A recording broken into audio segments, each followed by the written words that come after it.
I'm completely out of paste paper, so today is a paste paper making day. I do this about every 3 or 4 months. I set up on my deck. I have a prep table in the shade.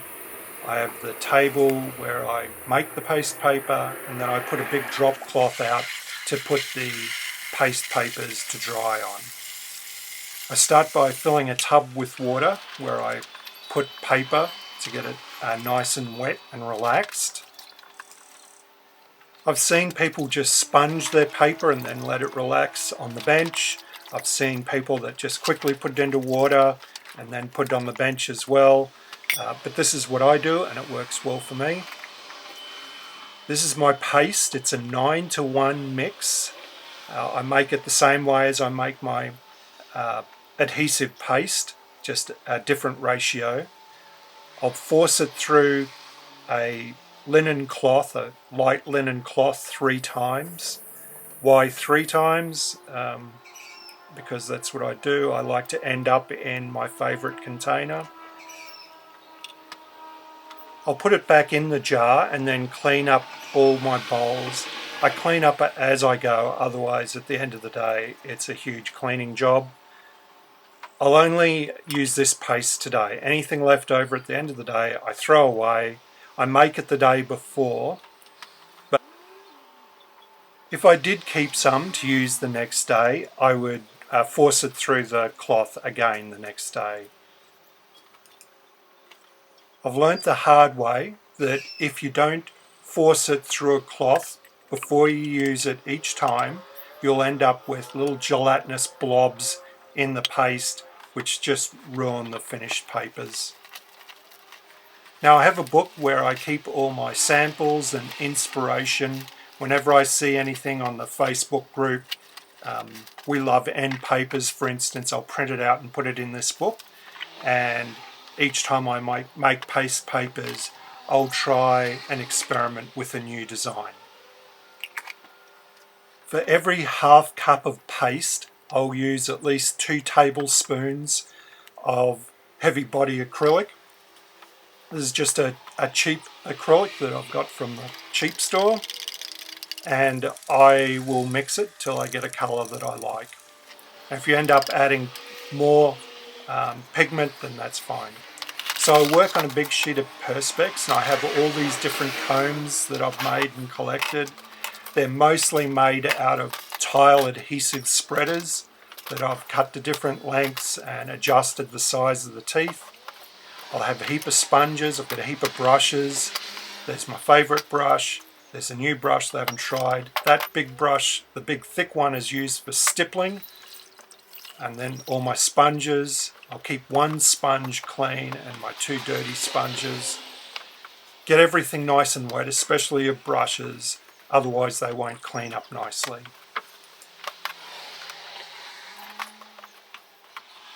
We'll start with a classic paste paper, which is also one of my favourites, a pulled paper. So we'll paste out 2 sheets nice and evenly. So we'll just get a nice, fairly thick layer of paste over both sheets, and then we'll put them together and then pull them apart. Now, once I've got the paste even, I will go in a vertical motion over both sheets. That's my standard design, but the direction of the last brush will determine some of the shape to the pulled pattern, so you can experiment with that. When I pull them apart, I will pull them apart from the top, and you can change the pattern by the way you pull them apart as well. Now I'll lay out all the sheets in the sun or just outside for a while until they're dry enough that I can take them inside and lay them all over the place. But I just want them dry enough so that they're not going to put paint all over your furniture. I'll clean up my sheet of Perspex after I do each paper. The next pattern that I'll do is a basic combed pattern, just to demonstrate the use of a comb. There's nothing really tricky about it except you try and keep the lines as straight as possible. It's amazing how hard it is to draw straight lines.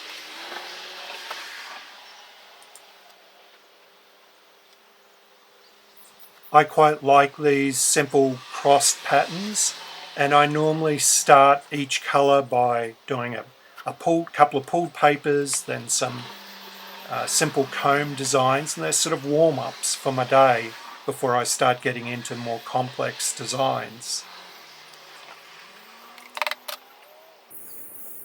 The next paper I'll do is a very similar one, a simple cross-hatched pattern on a diagonal. It's surprisingly how hard it is to comb on the diagonal, because you have to start off the paper and get it to match once it hits the paper.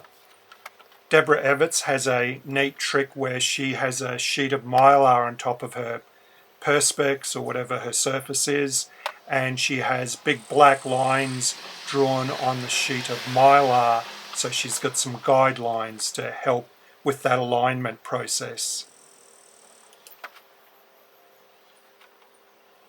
In the book by P.J.M. Marks called Decorated Papers, at the start of the chapter on paste papers, he says, "Paste papers can be made with few ingredients and little skill. A professional result, however, requires experience." However, I think one of the great things about paste papers is that you should expect to produce really quite nice, usable paste papers your very first try. The main thing is to use colours that you like and get the colours dark enough or solid enough. I keep forgetting to mention it's important to sponge off the excess water and to force any bubbles out under the paper before you put the paste on.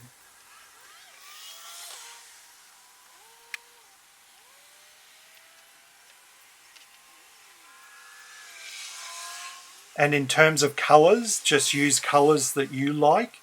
If you like them, then you'll be happy with them. And if you don't know what you like, just look for inspiration from examples on the internet. This pulled paper, I brushed one vertically and one horizontally to just mix up the pattern. Paste papers date back to the 16th century in Europe, but are probably most famous for the Moravian Church, who the community in Herrnhut, the young women would make paste papers, and they would do quite beautiful designs using combs, drawing designs with their fingers, using stamps and rolls. And if you want inspiration, then just look up Moravian paste papers. And there's a great collection of them in the Olga Hirsch collection at the British Library, which I'll put a link to so that you can look those up. They're all digitized, and it's a great inspiration. I use it all the time. So this wavy design I'll call it Spaghetti Number 1, but it's sort of got a bit of a Herrnhuter influence to it. It was actually Deborah Evetts' presentation for the Guild of Bookworkers standards that really opened my eyes to paste papers. And since then, since seeing that and reading her article, I've been making paste papers regularly and trying to improve. So this is very much a Herrnhuter inspired. I sort of lubricate my finger before I start drawing, otherwise it grabs and drags. And then I'll do these little finger swirls. I had originally meant to turn these into little cherries. I've got a chopstick that's cut off square at one end, and you sort of just draw a little line off the top and they look like cherries, but I forgot to do it.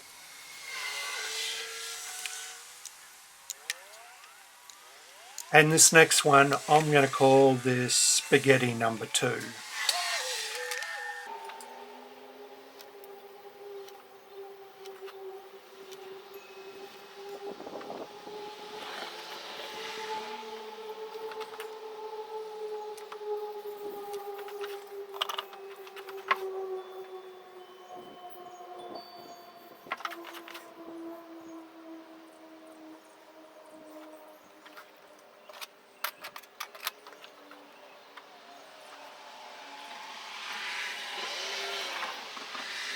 So that's all my blue paste used for the day. So it's time for lunch and a bit of time in the air conditioning, and then I'll make up some green and reddish colours. I try and normally do 3 colours in a day, and I actually normally try and keep a little bit of each colour, and at the end of the day I'll mix them up. But this particular day was so stinking hot, and I had to take one of my kids to jiu-jitsu at the end of the day, so I was just going to run out of time. So I didn't do it today, but it is fun to mix up the colours at the end of the day. So just keep a little bit of each colour and do some multicoloured papers towards the end. I'm sure I'll revisit paste papers in future videos, cover things like using methyl cellulose or adding glycerin to the paste, also more complex Herrnhut designs using your fingers, stamps and rolls. There's a lot to explore with paste papers.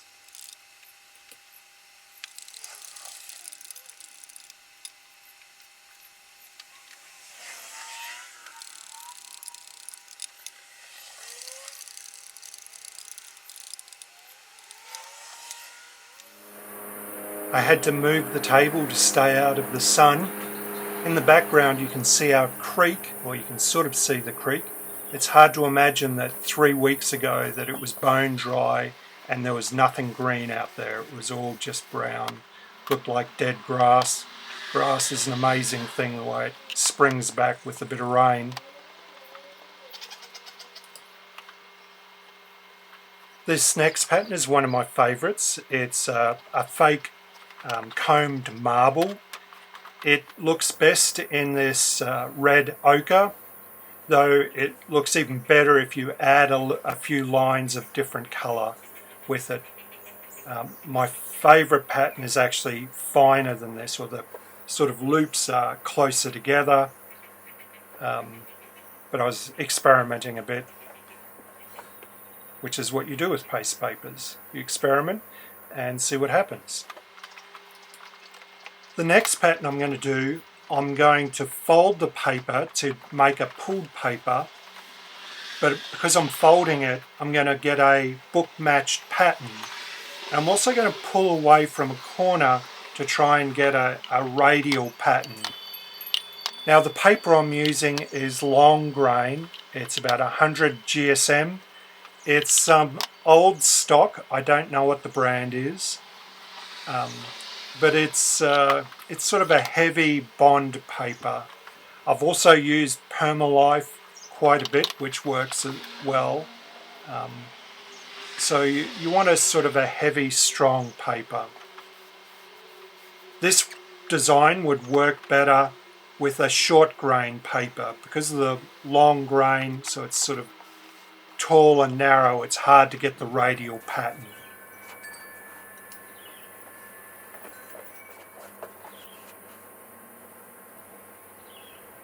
Now it's time to move on to green. Normally I have the green a bit more olive greenish than this, but at the time I sort of liked this colour, so I went with it. I sort of added that yellow ochre at the last moment. Now there's going to be a simple pulled paper, but the final brush will be horizontal, just to see what happens.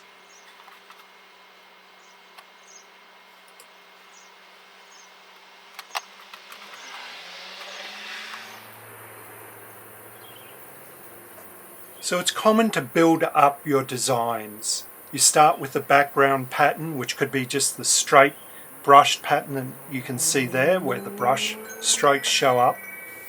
Paper just with the brush strokes looks quite nice, and I normally make a couple of those in each colour. Then the next background, I guess, would be a pulled background. Then there's stippled, so you just get a big brush and just stipple across the paper. Another common one is to take a sponge, a natural sea sponge, and go across the paper. So that gives you your background pattern. And then you've got your combs, and then you can draw patterns with your hands and your fingers, and then you can also use stamps and rolls. Just last night on the book arts list, there was a link sent out by Peter to a very well-known paste paper maker, Madeline Durham, and I'll put a link to that in the description of this video. There's actually quite a few things that I'm sure I've forgotten, so I'm going to probably put quite a few links in the description of this video to different information about paste papers.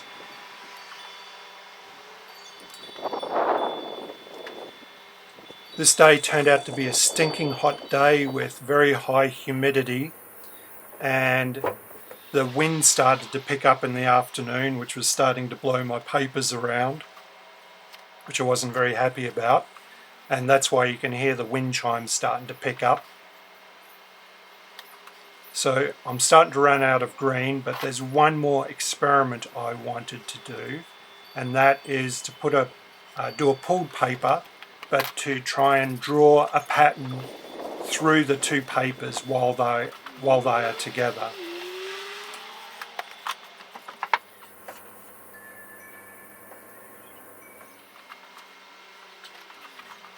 It's a lot of fun to try and replicate historical papers, and some of the most beautiful ones I think are done this way, yet I'm yet to successfully, well, to my satisfaction, replicate one of these designs.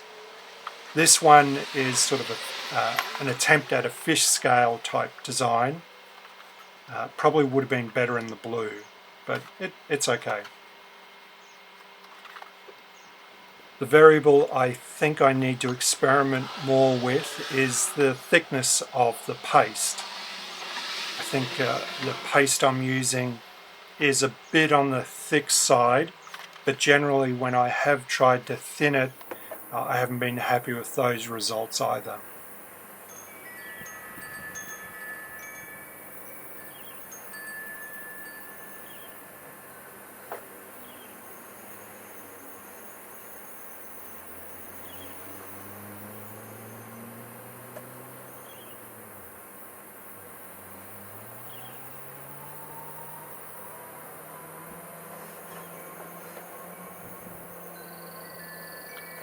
I'm sure I'll find a use for it, even if it's students' kits.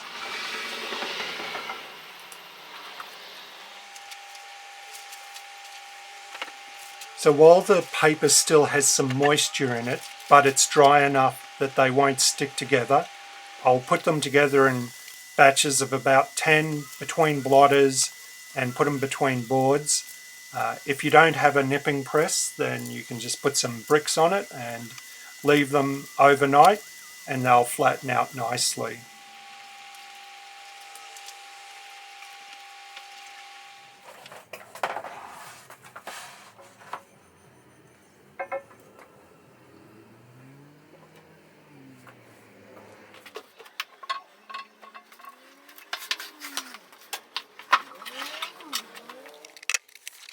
The final step is to just put a coating of beeswax on the paper. I just use a soft wad of cotton, rub it on the beeswax and in a circular motion, rub it over the paper. It doesn't really make a big difference to the appearance on the camera, but in real life it does improve the appearance, and it gives a nice water moisture protective layer to the paper as well, which is great when you use it for board papers. So I'll finish with just showing some images of some of the nicer papers that I made. I hope you've enjoyed the video. If you have, please hit the big thumbs up button. And if you want to be notified of my future videos, please hit the subscribe button. Until next time, cheerio.